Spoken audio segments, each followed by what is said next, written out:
என்னப்பா சேது சேட்டா, உங்களதான் ரொம்ப நல்லா எதிர்பார்த்து நினைக்கிறேன்.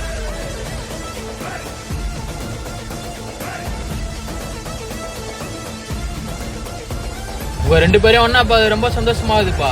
வேணாம் பாஸ்கர், உனக்கு தனியா இடம் தான் ஒதுக்கி கொடுத்துட்டோம்ல, எதுக்கு எங்க பிள்ளைங்களை நோன்னு இருக்கா? உனக்கு கெட்ட நேரம் ஸ்டார்ட் ஆயிடுச்சுன்னு நினைக்கிறேன் பாஸ்கர். மாலை எங்க வந்து யாருக்கிட்ட ஒத்தா ஒழுங்கா ஓடி போயிடு.